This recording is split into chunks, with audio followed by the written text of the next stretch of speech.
Nasubukan nyo na ba ang gantong cheese stick? Kung hindi pa ay tara panoorin nyo tong video na to. Sa isang kawali maglagay lang tayo ng 1 cup of flour, half cup of cheese powder, 1 cup of water. Haluin lang natin ito hanggang sa mag-mix all together na yan. Halu-haluin lang natin maigi para mawala ang mga namumuo. At pag nahalo na natin itong mabuti ay maglagay tayo ng mga 2 teaspoon of oil. Pwede rin naman margarine or butter kaso wala kami kaya yan lang ang nilagay ko ngayon. Take note, dapat patay yung ating kalan dyan at dyan pa lang natin yan bubuksan. Haluin na natin ito hanggang sa maging ganito na ang texture nyan. At pag ganyan na ang texture nyan ay haluin lang natin maigi para yung mga namumuong harina ay ma-dissolve. Pagkatapos nating haluin ay patahin natin ulit ang apoy para naman malagyan natin siya ng cheese. Dahil kung hindi natin papatayin, ang ating mixture ay magiging pancake. Depende na rin sa inyo kung gaano karaming cheese ang inyong ilalagay.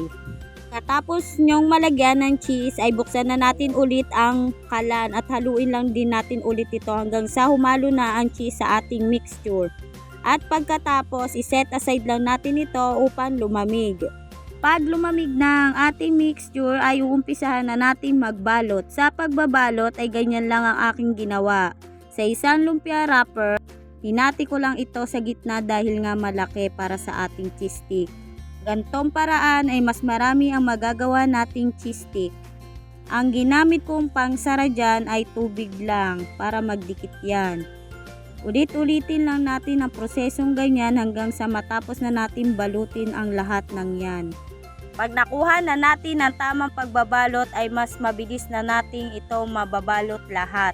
Sa ating nagawang homemade filling cheese stick ay marami na tayong magagawang cheese stick. Ako ay nakagawa ng 80 pieces sa ating nagawang homemade cheese filling. Sa murang halaga ay marami na talaga ang ating magagawa.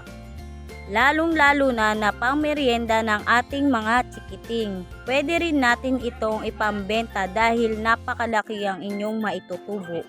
Nang matapos ko ng balutin ay ipiprito na natin itong lahat. Sa pagpiprito, dapat na marami ang ating mantika para lubog ito at maganda ang pagkakaluto ng ating mga cheese stick. Iprito lang natin ito hanggang sa mag-golden brown na ang mga ito.